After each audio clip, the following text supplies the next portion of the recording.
Today, I want to briefly talk about my day at work yesterday, but I'm probably going to save most of that for another episode. But I want to just briefly go through it because it was an amazing day. So long story short, our store manager, he stepped down and everybody else is fairly new outside of the assistant, now new temporary store manager. And we're all melanated, all black. This is the only black staff that they have in the company that is essentially, it's an experiment to say the least, and we're going to find out how things goes. But that's not even the point of why I'm bringing yesterday up. I wanted to give a shout out to everybody because, I've been learning along the way of how to sell, but then also like how to go about different operations and management about the store, being in the sales and manager and training position. And with all of that knowledge, all of that momentum and all of that just wisdom compiled into a day, I was able to make $17,000 in one day. That's the most money I've made in a single day thus far. And I'm proud, but I'm also like driven on, this is just the beginning. I'm 2 months in, roughly. It'd be 2 months on the 23rd. Today's the 17th. And 17K in under 2 months. It's crazy. It's crazy, man. Today I'm going to check on what the culmination is of how much I made the company thus far overall. But man, it's getting up there. I think last time we talked about it was like 50K. This is at least probably 75, if not 80 plus K within 2 months. The reason I bring this up is because that's why I wanted to share this series with you all. I was inspired to put my excitement in something outside of work to help turn my brain off from working in the world and turn my brain on to working within me. And this is the series that allows me to process what's going on in the world in a way that also can work for me and work for you. And that's act like an artist, play like a pro. So I share these numbers because in my past life, I was all about the substance. It's all about the principle and, how you practice and who you are, your character, and all of that absolutely matters. And I still stand by all of that. But I'm thankful I'm in a position now that also I get to share the numbers of this isn't just woo-woo talk that I'm sharing with you all. This translates to actual numbers in the real world of how you can be successful in whatever you dream of. Period. And with that being said, I want to get into today's topic that I really want to talk about. And T and I were having a conversation last night, and she was asking me how do you feel when certain individuals are attracted to you? And she had came across this quote that on TikTok, I'm going to misquote it because I don't fully remember everything they said, but it basically said, be careful who you're connected to when everything connected to you wins. And I found that interesting because I truly do believe and know everything connected to me does win. So it is important for me to be careful of who I connect myself with. Because if their intentions don't align with my intentions or our intentions, and I'm winning and they're connected to me and they winning, we got to cut that cord. We got to cut that cord by any means necessary, because that's the type of favor over my life that I've been aware of for some time now. And it's only growing the more I increase my faith and the more I'm giving grace. So it's very important of who I connect myself with and who I allow myself to be open to. Because when I win, we win. And when we win, everybody can eat. But that's making sure that nobody's a thief. Because some people don't see their plate being full as a blessing. They see it as a curse. And those are the people you want to be careful of. Just to keep it simple. So she said that she brought that quote to me a couple days ago, but last night we were having a conversation and she was like, how do you feel about people that are attracted to you? And I said, I used to feel very uncomfortable about it because I was uncomfortable with my own greatness. Meaning that I'm still learning who I am, but early on in my self-development, I didn't quite have a lock and key on who I wanted to be because I didn't know who I was destined to be. And with that, it made me uncomfortable when people would come up to me and be like, oh, you're so inspiring, or oh, when you did this or said that or performed this, it made me feel this way. And the little boy in me fed off of that validation, fed off of that affirmation, but he would go home feeling empty.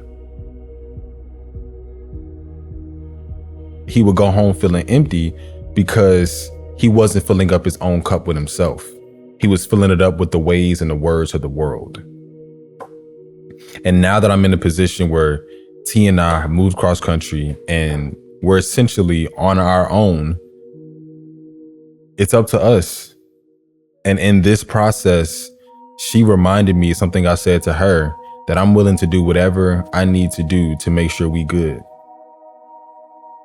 And when I said that, I was very intentional with every word that I used. But when she reminded me that I said that, it hit me like, wow, there's a version of me that's awakening in this new world that her and I are creating together. And that's the version that's that's becoming more comfortable with his own greatness because he gets to and because he has to. Because it's not just me that I'm dancing for. It's not just me I'm living for. It's also for her. And it's also for our future and the family that we're looking to create. Not just looking, that we will create together. And all that being said, the stakes are higher. So it's important to me that I learn who I am and I learn how that matters to the people around me based on the type of value and the meaning I can bring to their lives. Because in all my studies of sales, they've all said, when you invest in yourself, you're making the best investment. And the more valuable you are and the more value you bring to others, the more value your offer will be. And the more you can essentially charge for what you have to offer. That's just a formula. And it works every single time. It works every single time as long as you're investing in yourself for the right reasons. Because if you're investing in yourself for the ways and the words of the world and you come back home empty, it'll never be enough. It'll never be enough. It's not enough. Few solid, but it's not enough. Few that'll really step, but it's not enough. Say you bigger than myself, but it's not enough. I get on it. Somebody gotta do it. I'm mad. Somebody gotta do it. Hey, watch it do it. We survive Southside on in the music. What? They're like, what are you on? The Alpha and Omega. Welcome home. This is not a song. It's a revelation. It's a true revelation. And then a little dance and, outbreak. It's true. It's true that when you look outside, it'll never be enough. But when you look inside, you have all you need. And that's the true topic I want to get into today. So when she shared that with me, and asked me that question, I said, I'm becoming more familiar and more comfortable with my own greatness. And when you know who you are, I know I am a son in the flesh. And the son feeds all the time. I'm not the son, I'm a son. I got times where I hit that light off, and I'm learning how to just source my solar system and be a resource to the planets that revolve around me. But at the same time, allow that light to shine throughout the galaxy. And what that means in a less esoteric way is I'm learning how to provide for myself, provide for the people that mean the most to me, and then allow that overflow to flow into the lives of those that get that spillage. And when you know who you are, you realize you're meant to shine, or you realize you're meant to bring about the Tower card, if that's your destiny, or whatever the case might be. And whether it's light or whether it's darkness, the more you learn yourself, the more you learn how much you can impact others based on utilizing your gifts and being of use by God. It's your divine duty. It's your divine duty to be a resource when you're charged by the source. So therefore, if people are attracted to you, it's not just because you're cute, or it's not just because your hair done, or it's not just because you got your hair cut, or it's not just because you making money, it's not just because of all the material, physical things. It's because there's something deeper they're attracted to that they want to cultivate inside of themselves. And when you know who you truly are, you're not serving the physical attraction that's magnetic or electrifying. You're serving something deeper inside of them that's calling to be cultivated, that they can only do through coach. You just might be the one to reveal the door. You might be the one that reveals the key. You might be the one that puts the key into the lock to unlock it for them to see the light or to see the dark. You might be the one that allows them the expression to step through their test. But only you can pass your own test, and only they can pass their own test. So although you may be an assistant or a coach for their cultivation, you're not their cultivator. So no matter how much someone is attracted to me, or attracted to her, or attracted to anyone else that we know, or no matter how much we're attracted to people, it's not truly them we're attracted to. It's not truly us they're attracted to. It's not truly me they're attracted to. They're attracted to the divinity in me. They're attracted to the coach in me. They're attracted to the cultivator in me. The one that calls the shots when I'm resting, when my sun ain't isn't in orbit. They're attracted when my sun is in orbit. They're attracted to the version of me that even I don't always see. That's what they're truly attracted to, and allows me to take the pressure off of, I gotta be this, or I gotta be that, or they'll judge me for this, or they'll judge me for that, and be like, they gonna like me or they gonna love me. They gonna hate me or they gonna grace me. I mean, it is what it is, but it's not truly me that they're throwing their energy towards. It's the coach in me, and the coach in me is gonna live forever. So I don't have to worry about what my worth is in this world, because I know what my worth is in coach and inside of myself. And that's the worth that I'm cultivating on the daily, the more that I step into the world and step into myself. So all that being said, that's something that we talked about. And in the process of that, I shared with her, I read what I wrote.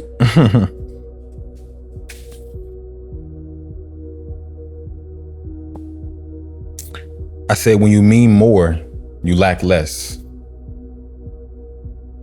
When you mean more, you lack less. When you love more than you lack, you leverage more than your limit. When you love more than you lack, you leverage more than your limit. And when you mean more, you make more because you are more. And it's as simple like that, straight like that. It's truly in how you see yourself. And that's basically the premise of everything that her and I were speaking about yesterday, is how you see yourself is so important, because you dictate your destiny. It may already be written, but you decide if it's going to be in this lifetime or the next. You decide how it's actually going to play out based on your decisions. Your destiny is determined by your decisions. Every time. Every time. When you mean more, you lack less. And when I say mean, I'm speaking about the impact that you have in people's lives. I'm speaking about the impact that you have on yourself. And even if you look at mean in mathematical terms, mean is the average. If you can inspire the average Joe to become extraordinary, you're increasing your mean. You're increasing your means, because you mean more amongst the many. I pray you listening. You mean more amongst the many. So therefore you lack less, because you're not looking for what you don't have. You're looking at what you do. Instead of looking left and being like, dang, I ain't got the latest this, or I ain't got the greatest this. You're looking at over here and you're saying, man, but I can do a lot with what I got over here. I got a lot of opportunity just stocked up, waiting on me to execute on it, or waiting on me to just plan, or waiting on me to strategize, or waiting on me to gather the team, or waiting on me to take action, or waiting on me to just pray and become a obedient servant to the source. Sometimes it's not about what you are doing, it's about what you're not. Sometimes lacking less isn't saying, I just don't want to go out to the club, or I don't want to go drinking, or I don't want to go smoking, or I don't want to curse, or I don't want to use, substances, XYZ. Sometimes it's about, I don't want to disobey the very source that's blessing me. It's not even about what I'm missing out on. It's about what the access I'm granted when I continue to be in this flow. Because that flow is your future. So whatever you decide when you're in that flow is what you'll see based on who you'll be. And lacking less, whenever you think about something you lack, it has to be something that isn't going to be who you will be. Because to lack means to me, it means you don't have. And if you don't have it, it means it's not in you. And if it ain't in you, the only option is for it to be on you. And whatever's on you can be wiped off. Whatever's on you can be taken. Whatever's on you can be stolen. But what's in you, nobody can take that.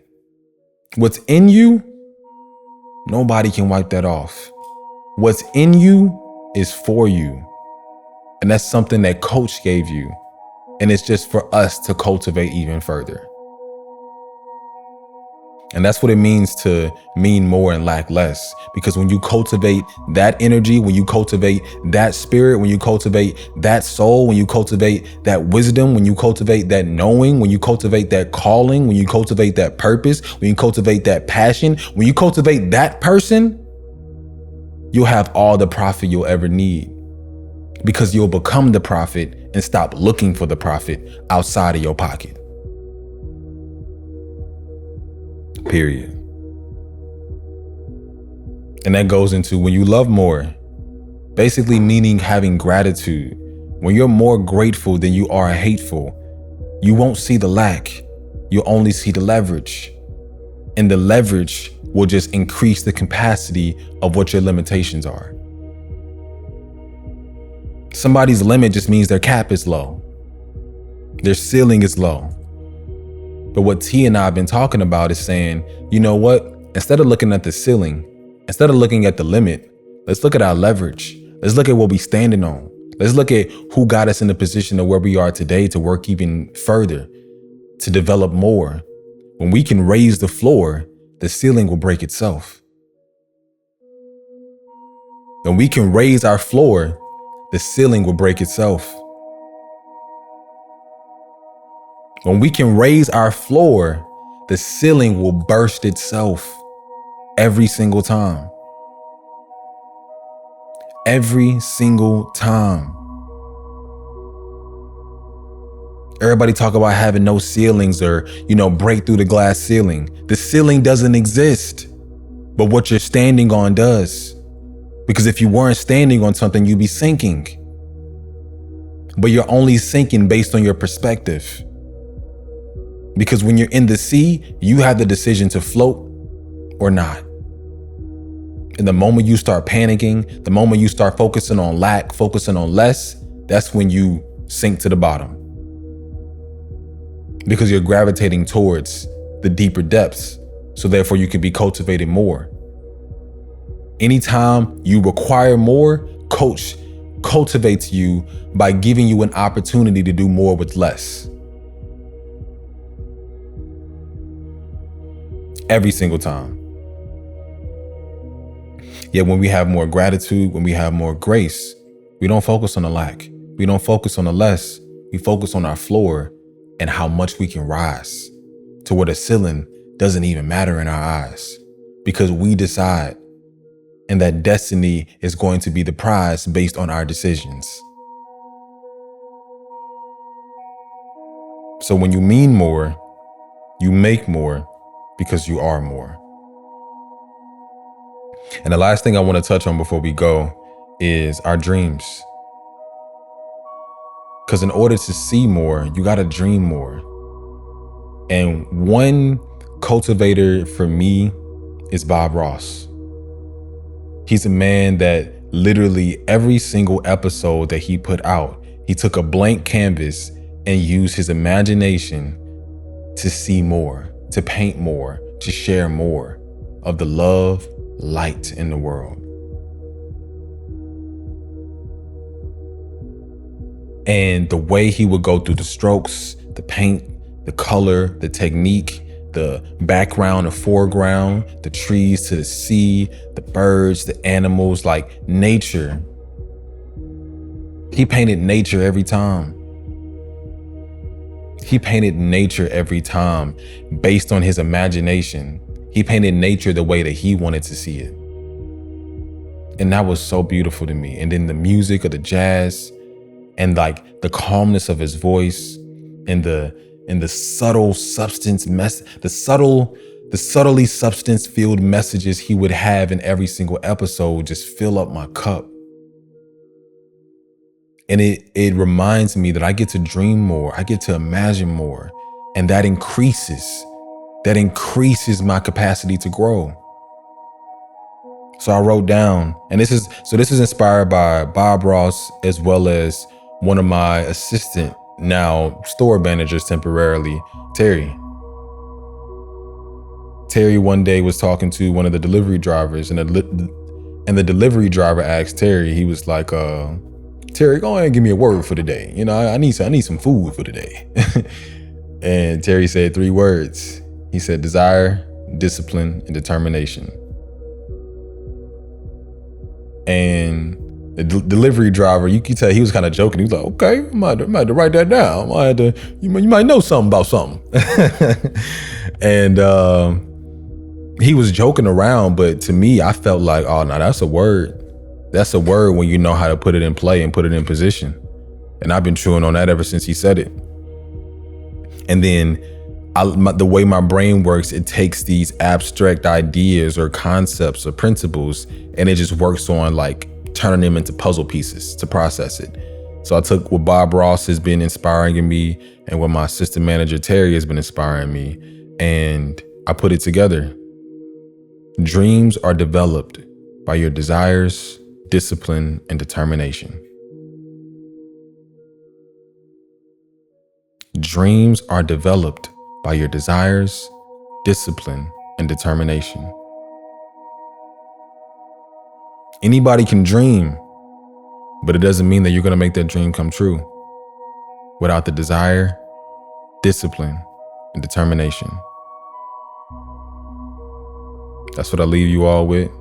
I pray that you enjoyed this episode. We'll probably talk more about that quote itself in the next episode, but I got to go ahead and eat on this beautiful brunch, sip on this beautiful tea, and get ready for the day.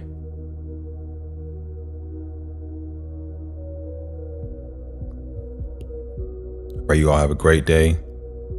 I pray you all increase your faith, raise your floor to be gifted that grace. My name's MyCol. It's Act Like an Artist, Play Like a Pro. Peace.